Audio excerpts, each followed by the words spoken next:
নমস্কার বন্ধুরা, কেমন আছো সবাই? আশা করছি সবাই খুব ভালো আছো। আমার খাই খাই বাই চ্যানেলে সবাইকে স্বাগত জানাই। আজকে খুব সুন্দর একটি মাছের পদ নিয়ে এসেছি। আজ আমি বানাবো পাবদার শ্যামলি। হ্যাঁ, ঠিকই শুনেছো। তো দেখে বুঝতেই পারছো কত সুন্দর হয়েছে কালার এবং টেক্সচারটা। তো দেরি না করে চলো দেখে নেওয়া যাক আজকের রেসিপি। প্রথমে আমি 6 পিসের মতো মাছ নিয়েছি। ওটাতে আমি স্বাদ অনুযায়ী লবণ আর একটু হলুদ গুঁড়ো দিয়ে খুব ভালো মতন একটু ডলে ডলে মেখে নেব। যেহেতু পাবদা মাছটা একটু পিচ্ছিল ধরনের হয়, তো যতই তুমি গায়ে মাখাও না কেন ঠিক মতন এটা একটু স্লিপারি হওয়ার জন্য, পিচ্ছিল হওয়ার জন্য গায়ে খুব একটা ঠিক মতন লাগে না। তার আমি এটাকে মেখে 10 মিনিটের জন্য রেখে দেবো, কারণ নুন দিয়ে যে কোনো জিনিস আমরা মাখলেই তার থেকে জল বেরিয়ে আসে। তো আমি 10 মিনিটের মতো রেখে দিয়েছিলাম। তারপরে আমি ওর মধ্যে 1 চামচ দিলাম বেসন আর দিলাম 1 চামচের মতন চালের গুঁড়ো। তো এই দুটো দিয়ে আমি কিন্তু ঘষে ঘষে একদম এটাকে আমি মাখবো না। যেমন আমরা ঘষে ঘষে মাখি, মানে একটু ঘষে ঘষে বলতে চটকে চটকে, সেরকম কিন্তু করবো না। মানে একদম এরকম ভাবে চেপে চেপে চেপে চেপে করে মাখলেই, মানে এরকম চেপে চেপে করে দিলেই তবে কিন্তু গায়ে এই প্রলেপটা লাগবে। এই যে চালের গুঁড়ো আর বেসনের যে প্রলেপটা, তাহলেই কিন্তু মাছের গায়ে লাগবে। আর যদি তোমরা ঘষে ঘষে মাখতে চাও তাহলে কিন্তু এটা পুরো একদম দলা পেকে গিয়ে একদম গায়ে তো লাগবেই না, উঠে চলে আসবে। দেখো এইভাবে প্রলেপ দিয়ে আমি একটু চেপে চেপে ঘষিয়ে নিই, চেপে চেপে করে আমি মাছগুলোকে কিছুক্ষণের জন্য রেখে দিয়েছিলাম। তারপরে তেল গরম করে সর্ষের তেলে আমি মাছগুলোকে এপিট ওপিট করে একটু ভেজে নেব। খুব বেশি একসাথে সব মাছ দিতে যাবে না, তাহলে কিন্তু খুব প্রবলেম হবে। মাছগুলো বেশি একটু অতিরিক্ত ওভার ক্রাউডেড করে দিলে কিন্তু মাছের ভাজার সময় ওইগুলো উঠে আসতে পারে। ওইদিকে মাছ ভাজা তো আমার মোটামুটি আমি ভাজতে দিয়েছি। একটু যেহেতু পাবদা মাছ খুব ফাটে, তার জন্য আমি ঢেকে ঢেকে এটাকে ভাজি, চারিদিকে তেল ছিটকে একদম তেলে একদম একাকার হয়ে যায়। অন্যদিকে আমি একটা পেস্ট বানিয়ে নিচ্ছি। আমি দিচ্ছি পুরো 1 মুঠির মতন ধনে পাতা, 1 ইঞ্চির মতো আদা, আর একটা বড় সাইজের একটা কাঁচা লঙ্কা, আর একটু 1 চামচের মতন গোটা ধনে। এইটাই হচ্ছে আসল পেস্ট। এইটা দিয়ে মানে অ্যাকচুয়ালি মাছের শ্যামলিটা হবে।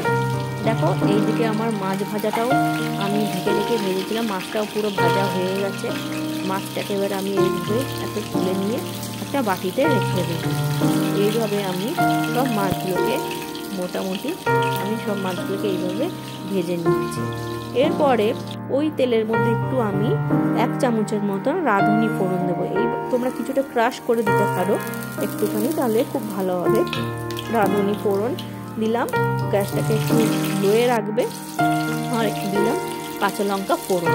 এইটা দিয়ে যখন সুন্দর গন্ধ বেরোবে, তখন ওই যে পেস্টটা আমরা বানিয়েছিলাম ধনে পাতা, আদা, কাঁচা লঙ্কা আর রাঁধুনি দিয়ে, আর দিয়েছিলাম অল্প একটু জাস্ট সামান্য একটু জিরে, 1/2 চামচের মতো গোটা জিরে দিয়ে আমি এই পেস্টটা বানিয়ে রেখেছিলাম। এই পেস্টটা এবার দিয়ে খুব ভালো মতন এটাকে এবার একটু মিশিয়ে কষিয়ে নেব। যেরকম তো কোনো মশলা নেই যে এটাতে একটা অনেকক্ষণ টাইম নিয়ে কষতে হবে, সেরকম কোনো ব্যাপার নেই। তো সব আদার একটুখানি কাঁচা গন্ধ স্মেল আছে, তো যতক্ষণ না আদার গন্ধটা যায় ততক্ষণ কষে নেব। এর মধ্যে এরপরে আমি একটু নুন দিয়ে দিলাম। নুন দিয়ে আবার একটু খুব ভালো মতন একটু মিশিয়ে নেব। নুন দেওয়াতে একটু জলটা ছেড়ে দিল। তো এবার খুব ভালো মতন এবারে একটুখানি বেশ মিশিয়ে নেব। খুব বেশি একটা টাইম লাগে না। কি সুন্দর কালারটা দেখো, দারুণ কালার, একদম ধনে পাতার কালার। আর ধনে পাতা তো পুরো যেহেতু গ্রিন, আমাদের চোখের জন্য, যে কোনো হেয়ারের জন্য, স্কিনের জন্য খুবই উপকারী। আর অল্প একটু 1 চিমটের মতো আমি একটু হলুদ দিয়েছি। বেশি হলুদ দিলে পরে এই যে সবুজ রঙটা দেখছো, এই সবুজ রঙটাকে পুরো একদম ডমিনেট করে দেবে এই হলুদ কালারটা, একটা অন্য কালার চলে আসবে। তো সেই জন্য বেশি হলুদ দেওয়া দরকার নেই, জাস্ট মাত্র একটু হলুদ দেবে, না দিলেই নয়। সেই জন্য যেহেতু হলুদটা একটু অ্যান্টিসেপটিক, তো আমরা সব হলুদ রান্নাতেই হলুদ ব্যবহার করে থাকি। অ্যান্টিসেপটিকের জন্য হলুদটাও খুব উপকারী আমাদের শরীরের জন্য, কোনো জিনিসটাই ফেলে দেওয়ার মতো নয়। তো সেই জন্য অল্প করে আমি একটু হলুদ দিই। তারপরে খুব ভালো মতন এইভাবে সব মশলাগুলোকে বেশ ভালো মতন এইভাবে মাখা করে নেব।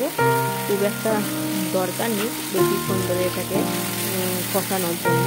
মোটামুটি দেখো তেল ছেড়েই এসছে আমার। এরপরে আমার মোটামুটি দেখো মশলাটা কষে এসছে, শুকিয়ে এসছে।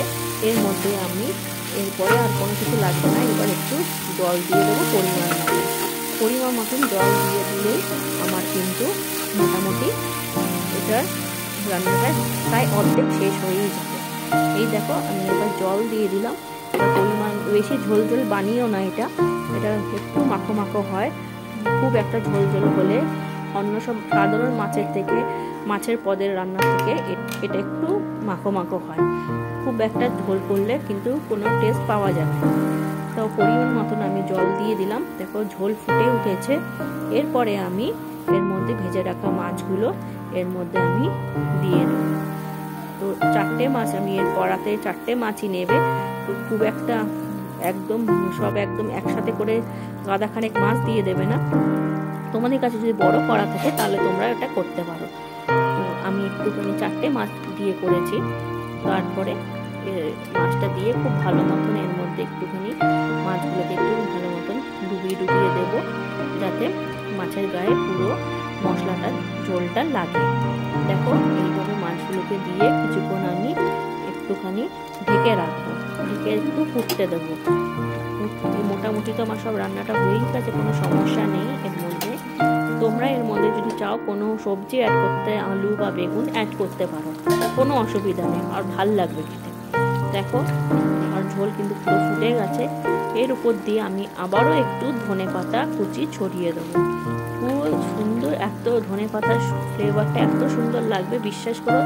একবার তোমরা এটা বানিয়ে দেখো, আমাকে বলো কেমন লাগছে খেতে। আমাকে অবশ্যই কমেন্ট করে তোমরা জানিও। দেখো আমার গ্যাস অফ করে দিয়েছিলাম আমি, আমার হয়ে গেছে পাবদার শ্যামলি। এরপরে আমি একটা মাছ, যেহেতু এগুলো তো অনেক শুকি মাছ হয়, পাবদা মাছ ভেঙে যাওয়ার চান্স খুব থাকে, তো সেই জন্য একটু হালকা মতন আমি একটা বাটির মধ্যে ফার্স্টে মাছগুলোকে তুলে রেখে দেবো, যাতে পুরো মাছগুলো গোটা থাকে, ভেঙে যেন না যায়। দেখো কত সুন্দর লাগছে। একটা সব মাছগুলো আমি নামিয়ে দিলাম ঝোল দিয়ে, কাঁচা লঙ্কা আর একটু ধনেপাতা দিয়ে আমি এটা পরিবেশন করলাম। কত সুন্দর লাগছে, কালারটা কত সুন্দর এসেছে তোমরা দেখো। আর ধনেপাতার যে প্রিপারেশনটা আমাদের যে কত উপকারী শরীরের জন্য তোমরা তো জানোই, সে আর বলার কি আছে, জুড়িমালা ভার। এবার আমি গরম ভাতের সাথে এই যে নিয়েছি বেশ সুন্দরভাবে কাঁচা ধোয়া ওঠা ভাত আর কাঁচা লঙ্কা দিয়ে, আর যা জমে যাবে, একদম দারুণ লাগবে। আবার আসবে একটা নতুন রেসিপি নিয়ে।